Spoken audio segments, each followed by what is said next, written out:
Hello and welcome to my YouTube channel RPN Sharma. Myself Nitin Kumar. Hello friends, जैसे कि आप सब जानते हैं कि हम कर रहे थे इसमें सेकंड चैप्टर कर रहे थे जिसका नाम था understanding past to look into future. ठीक है, इसके हमने 8 पार्ट कंप्लीट कर लिए थे। आज हम इसका 9th पार्ट करेंगे। 9th पार्ट में हम देखने वाले हैं ग्लोबल वार्मिंग के बारे में। ठीक है, तो हमने ग्लोबल वार्मिंग की डेफिनेशन पहले भी देखी थी, अभी भी देख लेते हैं ग्लोबल वार्मिंग की डेफिनेशन। तो हमारे पास ग्लोबल वार्मिंग क्या होता है? Global warming is an aspect of climate change. ठीक है, तो मतलब क्लाइमेट में चेंजिंग आती है, उसको हम ग्लोबल वार्मिंग बोलते हैं। Refer to the long term rise in the planet temperature, मतलब प्लैनेट का टेम्परेचर लॉन्ग टर्म में अगर चेंज होता है हमारे पास तो उसे हम ग्लोबल वार्मिंग कहते हैं। ग्लोबल वार्मिंग मतलब ग्लोब जो है वो वार्म करना, वार्म मतलब होता है गर्म होना। ठीक है, गर्म होना, तो ये होता है वार्म का मतलब। ठीक है, तो अगर लॉन्ग टर्म में हमारे पास ग्लोब का टेम्परेचर राइज करता है, प्लैनेट का टेम्परेचर राइज करता है, उसे हम ग्लोबल वार्मिंग बोलते हैं। जिस caused by increased concentration of green house gases. ठीक है, तो ये कैसे होता है हमने पहले भी देखा था कि ये किस किस काज से होता है। ग्रीन हाउस जो हमारे पास गैसेस हैं वो इंक्रीज हो जाती हैं, वो मतलब ज़्यादा बढ़ जाती हैं ग्रीन हाउस गैसेस। तो हमने ग्रीन हाउस गैसेस के बारे में भी पीछे देखा था, ग्रीन हाउस गैसेस कौन कौन सी हैं। Mainly from human activities such as burning of fossil fuel, जैसे कोल एंड पेट्रोलियम को बर्न करते हैं, उससे भी ग्रीन हाउस ग्लोबल वार्मिंग होती है। डिफॉरेस्टेशन एंड फार्मिंग से भी ग्लोबल वार्मिंग हमारे पास होती है। ठीक है, आई होप ये डेफिनेशन आपको समझ में आ गया होगी कि ग्लोबल वार्मिंग हमारे पास क्या होता है। ठीक है, तो आगे हम देखेंगे, इसके आगे हम क्या क्या चीज़ें देखने वाले हैं। नेक्स्ट हमारे पास इसी में टॉपिक है how is global warming affecting life. तो मतलब कैसे हमारे पास जो ग्लोबल वार्मिंग है लाइफ को अफेक्ट करता है, वो हम देखने वाले हैं। फर्स्ट हमारे पास है इकोसिस्टम। इकोसिस्टम को कैसे ग्लोबल वार्मिंग अफेक्ट करता है? Global warming stresses ecosystem through temperature rises. तो जैसे ही टेम्परेचर राइज करता है तो वो इकोसिस्टम को क्या करता है, वो स्ट्रेस करता है इकोसिस्टम को। मतलब स्ट्रेस करना मतलब हो गया इकोसिस्टम में दिक्कत करता है। वाटर शॉर्टेजेस मतलब मान लो टेम्परेचर राइज किया तो वाटर भी शॉर्ट होगा। इंक्रीज फाइट थ्रेट्स हमारे पास इंक्रीज हो जाएंगे। उसके बाद ड्रॉट, सूखा पड़ जाएगा।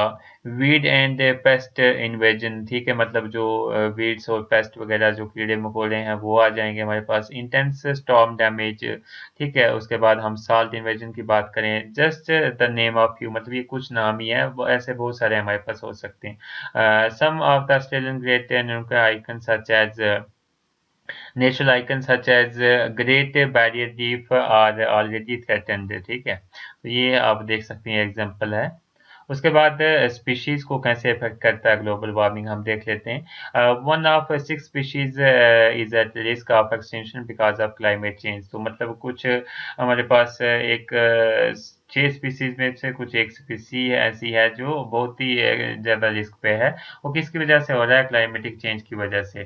To survive, plants, animals, and birds confronted with the climate change have two options: move or adapt। ठीक है, तो इसमें दो ऑप्शंस हैं। अगर हमारे पास एनवायरनमेंट चेंज हो रहा है, क्लाइमेट चेंज हो रहा है, तो उसमें दो ऑप्शन है एनिमल या बर्ड या प्लांट के पास। या तो वो मूव करे, ठीक है, या तो वो वहाँ पे रहे। तो अगर वहाँ पे रहेगा कैसे जब एनवायरनमेंट बहुत चेंज हो रहा है? ठीक है, तो वहाँ पे रहना भी मुश्किल है। मूव करना तो मूव भी कर सकता है, अगर जो मूव नहीं किया तो वो उसको जो है लॉस हो जाएगा, वो मर भी सकता है स्पेशी।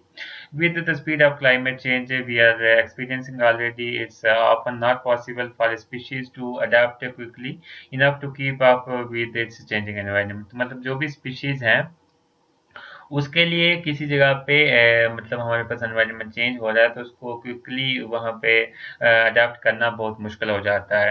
एनवायरनमेंट जब चेंजिंग आ रही है एनवायरनमेंट में, तो and with the amount of habitat destruction moving is becoming increasingly difficult. ठीक है, तो जैसे कि हम हैबिटेट में रह रहे हैं, मतलब एक साथ रह रहे हैं, तो वहाँ से मूव करना भी थोड़ा सा मुश्किल हो जाता है। तो ये भी स्पीशीज के लिए ये ग्लोबल वार्मिंग अफेक्ट करती है स्पीशीज पे। देन हम बात करें फूड एंड फार्मिंग की। Changes in rainfall pattern. तो रेनफॉल के पैटर्न में जो चेंजिंग आ रही है ग्लोबल वार्मिंग की वजह से, इंक्रीजिंगली सीवर ड्राउट, जैसे कि सूखा पड़ रहा है। मोर फ्रिक्वेंट हीट वेव्स, बहुत सारी हीट वेव्स आ रही है हमारे पास। फ्लडिंग फ्लडिंग आ रही है। उसके बाद एक्सट्रीम वेदर कंडीशंस आ रही हैं। ठीक है, तो ये जो फार्मर्स हैं उनके लिए डिफिकल्ट हो रहा है कि वो जो उसके जो लाइफ स्टॉक्स हैं, मतलब जो भी जानवर हैं या मवेशी हैं, वो अच्छी तरीके से ग्रो नहीं कर पाते हैं। और वो वहाँ पे फूड वगैरह जो है फार्मर्स अच्छे तरीके से प्रोड्यूस नहीं कर पाते हैं, ठीक है। ओके, देन नेक्स्ट हमारे पास है वाटर। वाटर पे क्या असर कर रहा है ग्लोबल वार्मिंग, वो देख लेते हैं। Reduce rainfall and increasingly severe drought में lead to the water shortage. मतलब हम देखते हैं जैसे कि रेनफॉल अगर हमारे पास कम हो रही है और रेनफॉल कम होने की वजह से हमारे पास ड्राउट पड़ जाएंगे, मतलब सूखा पड़ जाएगा। सूखा पड़ने से क्या होगा, वाटर की शॉर्टेज आएगी, ठीक है। आई होप ये लेक्चर आपको समझ में आ रहा होगा। अगर आपको कोई भी डाउट हो तो आप कमेंट सेक्शन में पूछ सकते हैं। और अभी तक आपने चैनल को सब्सक्राइब नहीं किया तो प्लीज़ सब्सक्राइब करें ताकि मैं आपके लिए ऐसी इंटरेस्टिंग वीडियो ले आ सकूं। तो नेक्स्ट जो इफेक्ट है हमारे पास ग्लोबल वार्मिंग का, वो है कोस्टल इरोजन। कोस्टल इरोजन क्या होता है हम देख लेते हैं। Rising sea levels and more frequent and intense storm surges will see the more erosion of Australian coast line. तो जो भी कोस्ट लाइन है, चाहे ऑस्ट्रेलिया को की हो चाहे इंडिया की हो, तो वो क्या हो रही है, इरोड हो रही है, ठीक है। कैसे हो रही है, जैसे कि हमारे पास समुद्र राइज कर रहे हैं, ठीक है। समुद्र राइज करने की वजह से क्या हो रहा है, more frequent and intense storm surges. मतलब जो स्टॉर्म जो लहरें हैं वो लहरें बहुत सारी जब सी राइज कर रहा है तो उसमें पानी बढ़ेगा, तो उससे क्या होगा, जो भी कोस्टल मतलब समुद्र के नजदीक में जो एरिया है उसमें इफेक्ट पड़ेगा, उसमें इरोजन होगा।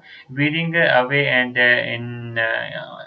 इन inundating community and residential property. तो जो भी हमारे पास रेजिडेंशियल प्रॉपर्टी है उसके नज़दीक, समुद्र के नज़दीक, तो उसमें इफेक्ट पड़ रहा है।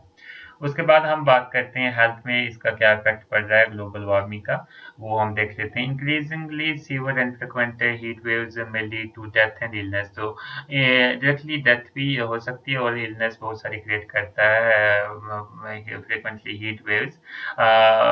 एल्डरली जो एल्डर हैं हमारे पास, बड़े बुजुर्ग हैं, उनको ज़्यादा इफेक्ट करता है।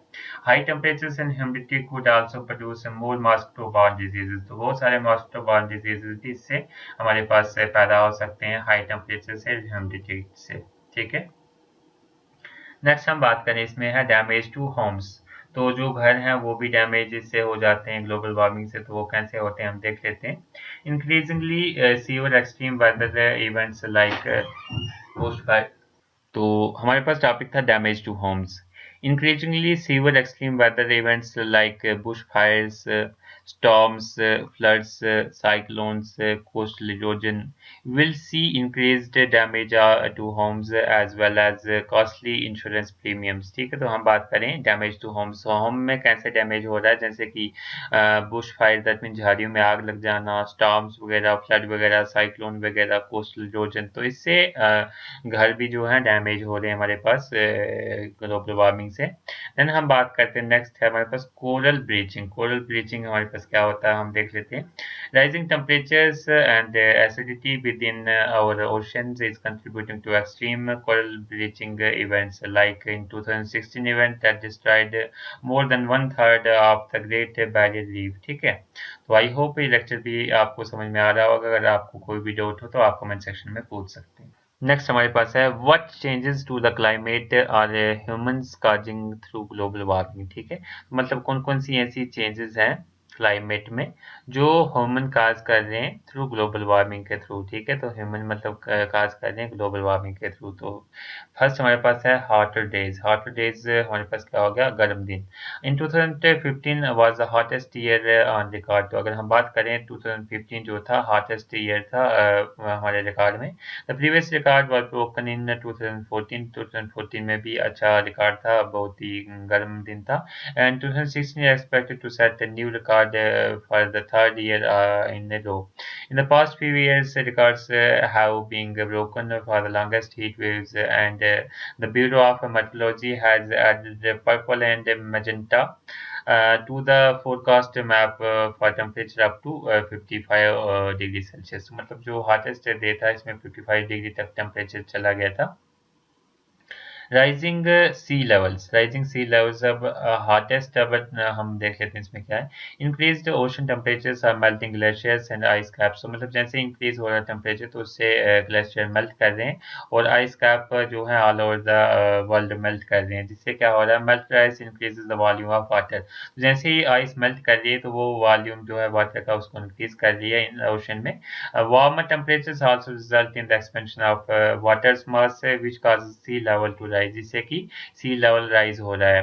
Threatening low lying islands and coastal cities, तो इससे हमें नुकसान क्या है कि जो भी हमारे पास लो लाइंग आइलैंड्स हैं, मतलब जहाँ पे हमारे पास आइलैंड के नज़दीक में घर हैं या फिर कोस्टल सिटीज हैं, उनको इससे खतरा है। ठीक है। नेक्स्ट इसमें पॉइंट है more frequent and intense extreme weather events, तो इसमें हम देख लेते हैं more frequent and intense extreme weather events में हमारे पास क्या है। Extreme weather events like bush fires, अगर हम बात करें, साइक्लोन की बात करें, ड्रॉट्स की बात करें, फ्लड्स की बात करें, और becoming more frequent and more intense as a result of global warming से ये चीज़ें सारी हो रही हैं। Then oceans are warming and acidifying, तो जो भी हमारे पास ओशंस हैं वो वार्म हो रहे हैं और एसिडिफाई हो रहे हैं, मतलब उनमें एसिड भी मिक्स हो रहा है, जिससे कि हमारे पास नुकसान हो रहा है। क्या हो रहा है हम देख लेते हैं। Oceans have observed most of the extra heat and carbon dioxide so far more than the air, मतलब जो भी ओशंस हैं वो जो है मोर हीट को एक्सट्रैक्ट करते हैं और कार्बन डाइऑक्साइड को भी वो ऑब्जर्व करते हैं। ठीक है, एक्सट्रैक्ट करते हैं और ऑब्जर्व करते हैं ये ओशंस। ठीक है, मोर देन एयर से ज़्यादा ही ये क्या करते हैं, एक्सट्रैक्ट करते हैं और ऑब्जर्व करते हैं। Making the seas both warmer and more acidic, warming waters are bleaching coral reefs and driving strong storms. Rising ocean acidity threatens shellfishes include the tiny crustaceans, without which marine food chains would collapse। ठीक है, तो marine food chain को जो collapse कर देते हैं, इससे मतलब मरीन जो भी लाइफ है, एक्वाटिक लाइफ जो है, समुद्री लाइफ जो है, उसमें हार्म हो सकता है। ठीक है, आई होप ये लेक्चर आपको समझ में आया होगा। अगर आपको कोई भी डाउट हो तो आप कमेंट सेक्शन में पूछ सकते हैं, और आपको अगर वीडियो अच्छी लगी हो तो आप वीडियो को शेयर करना ना भूलें, और अभी तक आपने चैनल को सब्सक्राइब नहीं किया तो प्लीज़ सब्सक्राइब करें। Thank you. If you like the videos then like, comment, share and subscribe my YouTube channel.